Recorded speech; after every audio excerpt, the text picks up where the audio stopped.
Rarely do we have video game adaptations that are actually good. Fallout is the rare occurrence. Cooper Howard, with the help of his daughter Janie, entertains the guests at a children's birthday party with his cowboy rope tricks. Meanwhile, the celebrant's mom blocks out reports of nuclear attack from the TV and radio to not ruin the party mood. Unfortunately, the attack reaches them, with a shockwave shattering the glass patio windows, and since the celebrant's dad doesn't allow anyone in their bunker, everyone, including Howard and Janie, is forced to run for their lives. 219 years later, people live in bunkers called vaults. Vault 33's Lucy McLean submits her application to the council to participate in an arranged marriage called the Triennial Trade with Vault 32, as she has been unable to find a suitable marriage partner and is approved. It turns out Lucy and her cousin Chet have been banging on the side. On the day of the wedding, Lucy's dad, Vault 33's overseer, Hank McLean, offers Vault 32 seed and machine parts, while Vault 32's overseer, Lee Moldaver, offers them a breeder. Lucy meets her soon-to-be husband, Vault 32's fine as Monty, and they wed. During the reception, Monty and Lucy get down and dirty in their new home. Meanwhile, Lucy's brother Norman wanders to Vault 32 and sees their dead crops. Rooms he passes by look ransacked, and he discovers a corpse in one of them. Lucy hears distant screams and discovers that Vault 32 visitors, including her husband Monty, are raiders from the surface. Monty stabs Lucy, but Lucy is able to strike Monty unconscious when he gets distracted by an alarm. After grabbing a firearm from the armory, Lucy witnesses the wedding venue become a battlefield and her friends getting brutally eliminated. She saves Norman and takes him to safety, but Monty appears and chokes her. Fortunately, Hank arrives and strikes him in the head. Responding to an intervault door breach, Hank and Lucy find Moldaver taking 6 Vault 33 residents as hostages, including Lucy's friend Stephanie, who just lost an eye, and Lucy's cousin and Vault 33 gatekeeper Chet. When Moldaver makes Hank choose between the hostages and Lucy, he chooses to save Lucy, and he is taken after getting tranquilized. Moldaver tells Lucy that she looks like her mother and starts the bomb, prompting the hostages to run for their lives. Lucy proposes sending a search party to the surface to find Hank, but the assembly frowns upon opening the outer vault door. Because of this, Lucy decides to leave and search the surface by herself with the help of Chet and Norman. Brotherhood of Steel. Aspirant Maximus is frustrated to learn that his friend, Aspirant Dane, is promoted to Knight Titus's squire. The next day, Dane is wounded, and Maximus is taken into questioning as fellow aspirants point him as the culprit, with jealousy as the motive. He denies harming Dane, but admits wanting Dane to be harmed. Because of this, Elder Cleric Quintus tells him that violence is used to bring order to the wasteland, but violence against a brother of steel is a sign of weakness. Maximus joined the Brotherhood to get back at the people who hurt him. Before the interrogation ends, he thanks the Brotherhood for their guidance and for giving him a home, swearing to give his life for the betterment of the Brotherhood, and Elder Cleric Quintus promotes him as Knight Titus's new squire, replacing Dane. Maximus later visits Dane, who defends him from the accusation against him. Maximus is branded with a hot iron stamp, T, and is officially inducted to his new rank. Receiving a mission from the highest clerics in the Commonwealth, knights and squires, including Maximus, are sent to hunt down a denizen of the Enclave, who has escaped and has brought with him an object that can greatly save or harm the nation. With the help of the sketch of the man and his dog companion, each knight shall search a section of the wilds. 3 bounty hunters locate Howard's grave. To ensure that Howard, who has been transformed into the ghoul, is not feral, they bring a chicken, planning to kill him if he goes for it. They dig out the ghoul's coffin, and the hunters shake in fear as he emerges. The ghoul picks up the chicken, prompting one of the hunters to ask if it counts and if he should shoot him. The bounty hunter's leader informs the ghoul that they're hunting for a denizen of the Enclave, who has a bounty on his head and attempts to recruit him. When the ghoul asks why he should care, the leader tells him that the denizen is heading to Moldaver in California, where the ghoul is originally from. After the leader threatens him, the ghoul eliminates all 3 of them. He then leaves to pursue the bounty alone, leaving the chicken unharmed. In an Enclave facility, newborn puppies weighing less than 10 ounces should be incinerated. However, scientist Dr. Siggy Wilsig faked the underweight puppy CX-404's weight and trained it as it grew up. He developed a mysterious blue device, which he later injected into his neck. When another scientist discovered what he'd been doing, Wilsig tried to stop him from ratting him out. Seeing Wilsig pushed to the ground, the protective CX-404 attacked the scientist. Wilsig then escaped the facility with CX-404. Lucy explores the wasteland, and finds numerous skeletons. As she rests for the night, she awakens to Wilzig in CX-404 settling around her fire, and he tells her that she shouldn't have lit a fire after dark as it attracts attackers.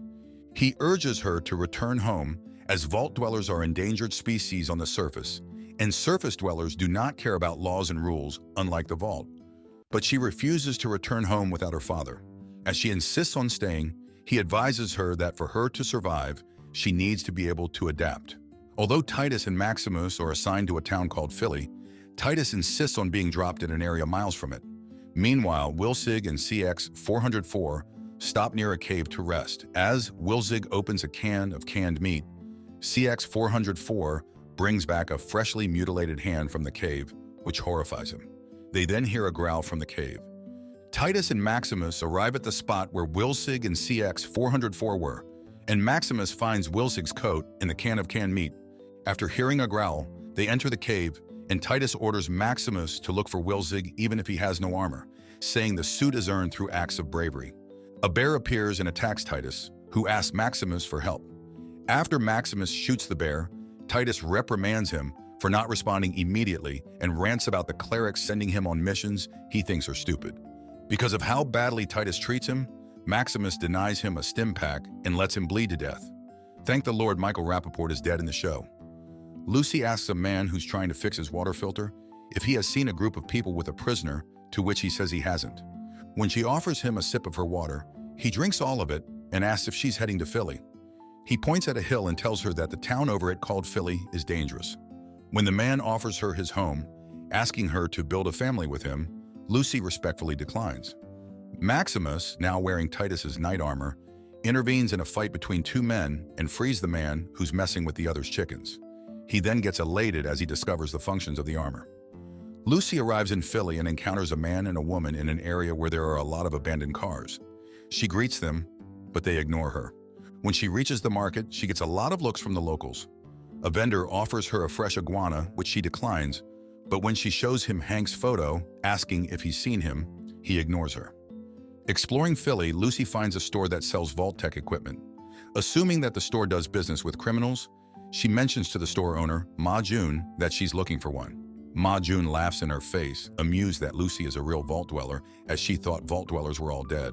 However, when Lucy mentions Moldaver, Ma June turns serious and orders her to leave, warning her that she'll experience unspeakable horrors if she doesn't. Judging from Lucy's appearance, Ma June is doubtful that Lucy will survive on the surface. When Lucy mentions that the Vault's mission should be important to everyone as they aim to save America, Ma June scoffs and denounces that the Vaults were nothing more than a hole in the ground for rich folks to hide in while the rest of the world burned. As it's clear that Ma June hates the Vaults, Lucy leaves disheartened.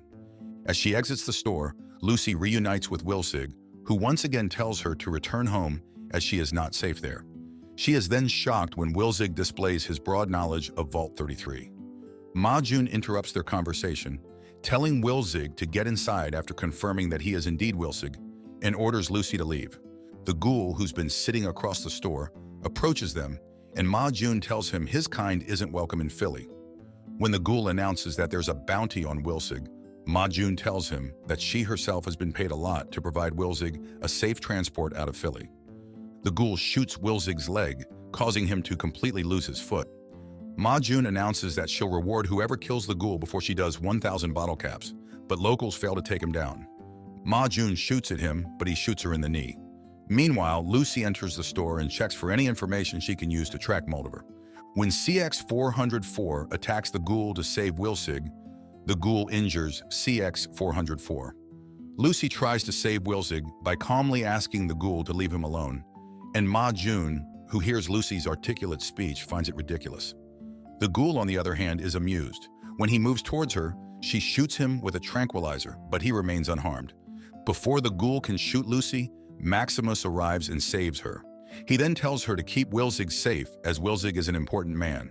As Maximus fights the ghoul, Ma June gives Wilzig a steel foot. As there's no one trustworthy enough to accompany him, Wilzig suggests that Lucy can take him. Ma June asks Lucy to take Wilzig to Moldaver, telling her that delivering Wilzig in exchange for Hank is her best bet.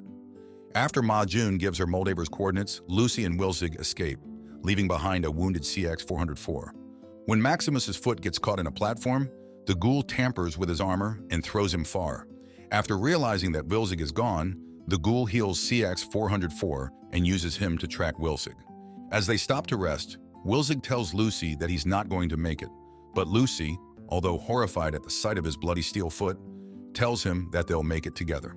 Wilzig then confesses that he took a banana-flavored cyanide pill, Vault-Tec Plan D, the most humane product Vault-Tec ever made, as he didn't want to slow her down. He instructs her to take his head to Molliver, believing that she can change the world if she succeeds. In his dying breath, Wilzig advises Lucy to move quickly as people will come after her.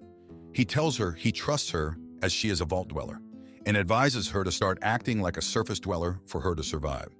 Before he dies, he calls her Miss McLean, and Lucy is baffled as to why he knows her name. Wilzig dies, and Lucy is left with no choice but to cut his head off. What do you guys think of the show so far? Should we cover more? Subscribe to watch more videos like this. Turn on notifications. And leave a like, it really helps the channel out. Thank you for watching.